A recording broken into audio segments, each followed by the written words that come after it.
One of the most common reasons people reject the Bible is because they claim it's incompatible with well-established scientific facts and theories. The six-day creation account in the book of Genesis is a good example of this. But are these things really incompatible?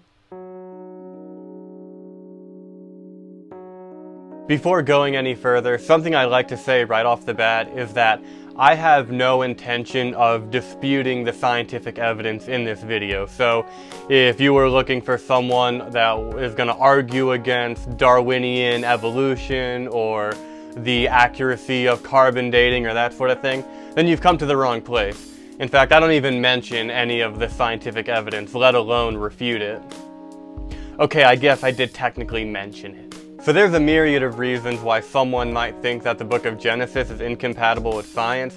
What I'm going to be focusing on here is specifically the six-day creation account, so we're not really going to get into Adam and Eve and all that jazz. It's easy to see why someone would say that these two things are incompatible, where on the one hand you have the Bible, which says that everything in the world was made in 6 days, and then on the other hand, you have science saying, well, actually the universe has already been around for billions of years before the Earth was even formed, let alone before all these annoying people were around. I'm sure this won't come as a surprise to anyone, but the position that one takes on this issue is going to depend on how you interpret the creation account in Genesis. So, if you want to say that Genesis is incompatible with science, then you're probably going to lean more toward a literal interpretation.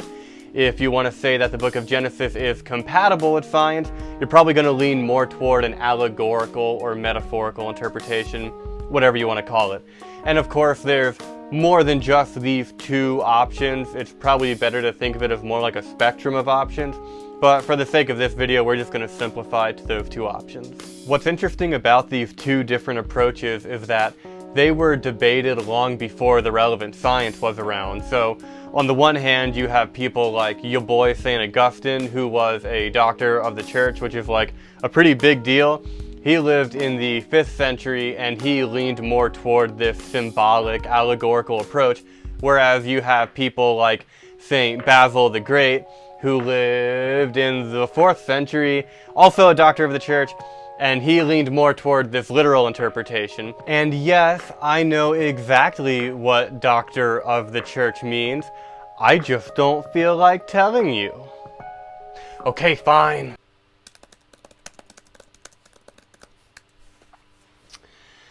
A title given by the Catholic Church to saints recognized as having made a significant contribution to theology or doctrine through their research, study, or writing.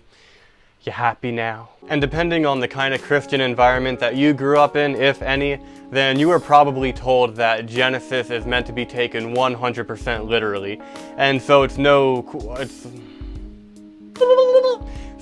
wonder why people just don't even question this assumption. It's like, well, yes, of course it's meant to be taken literally, and so, of course, it's incompatible with science. But this is exactly where the problem comes in. So historically speaking, you have intelligent people on both sides of this debate. But something that I found interesting about the Christians who claim a literal interpretation is that it's a lot easier to find them actually substantiating their claims and giving an actual reason to accept that interpretation. Whereas whenever I see like an atheist or a non-religious person making this claim, it's typically something that's just taken for granted rather than something that is argued for. And this brings me to the main point of this video, which is that it is not enough to just point to a passage in Genesis and go, see that? It's incompatible with science. If you're making an argument that presupposes a specific interpretation, then you have to give a reason to accept that interpretation. You have to support that burden of proof. And if you can't do that, then the argument fails. Of course, I'm sure there are some non-religious people who do substantiate this claim, just as I know there are some Christians who don't. And like I said before, there are people that were just raised in this environment where they were told to accept this without question, etc., etc., nuance. I would also like to draw a distinction between saying that a particular kind of Christian belief is incompatible with science and saying that something in the Bible itself is incompatible. Because on the one hand, it's easy to look at the beliefs of, say, a young earth creationist like Ken Ham and say, well, Ken Ham believes this, but the science tells us that, and so therefore it's incompatible. But that's different from saying the book of Genesis tells us this, and we have science on the other hand telling us this totally different thing, therefore those two things are incompatible. And what I tend to see is not merely claims to the effect that this Christian or that Christian has beliefs that are incompatible with science, but more so that the book itself is incompatible with science. Now there's a few different ways that one could respond to this. Of course, the best way would simply be to give an argument as to why the literal interpretation is the correct one.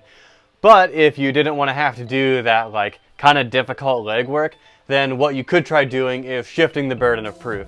And this seems to be the more common proclivity. It might look something like this. Look, the only honest interpretation of the book of Genesis is a totally literal one, because the only reason anyone would ever take any other interpretation is just because they don't want to be out of step with science. And so it's not because they really believe that that's the correct interpretation, they're just trying to save face. There are several problems with this. The first is that, as mentioned before, you had people like St. Augustine who took a less literal interpretation long before the relevant science was around. And so if we're meant to believe that the only reason anyone would take a symbolic interpretation is to not be out of step with science, then how do you explain people like St. Augustine? But there's actually a much more fundamental problem here. The biggest problem with this objection is that it would only apply if I were trying to argue that the book of Genesis should not be taken literally. Recall that my challenge was not that you need to contend with these other alternative interpretations and theories. The challenge is that if you're going to say that Genesis is incompatible with science and are presupposing an interpretation, then you need to actually argue for that interpretation. What this means is that I don't even have to argue for a symbolic interpretation. In fact, I don't have to interpret the text at all, because even if I don't know what to think about the text, or if I think it's a symbol for something else, or if I think it's a metaphor for 6 giant pink rabbits in space, it literally doesn't matter, because the fact still remains that if you don't carry that burden of proof and give a reason to accept that key premise in your argument, then the argument fails and you can't say that Genesis is incompatible with science. Hold up. There's one more objection that I want to address before I wrap this up, and I originally wasn't going to address this, but anyway. So someone could object that the burden of proof does not fall on the person that is taking a literal interpretation, because that is simply the default way to interpret things, right? Like, if you're looking at a newspaper or something, of course you're going to interpret it literally, and it's the people that are giving some other interpretation, they're the ones that have to carry the burden of proof. So, but what I say to this is, I think that if we were talking about something like a modern day newspaper or a modern day biology textbook or something like that, then yeah, obviously the default interpretation is to just take it literally and take it at face value. But when we're talking about something that is so far removed from our own time and culture, I think it becomes less obvious, especially given particular details you find within Genesis, like the sun being made on the 4th day and that sort of thing. And that's not to say that there's not any possible way to interpret that literally. I'm sure that creationists and so forth have all sorts of clever interpretations. The point is rather that it's not so obvious that taking a literal interpretation means that you shouldn't have to carry a burden of proof. I think regardless of how you want to interpret Genesis, I think that you should give some reason to for people to accept that interpretation. And so that is how I don't answer the question, is the book of Genesis incompatible with science? If you're curious to learn more about different interpretations of Genesis from people that do answer the question, then I will link a bunch of resources from both sides of the argument in the information.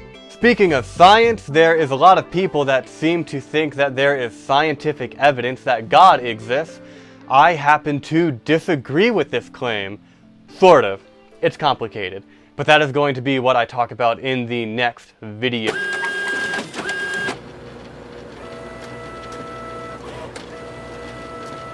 If you thought the shirt was pink, you're gonna love the flippers. They're blobfish.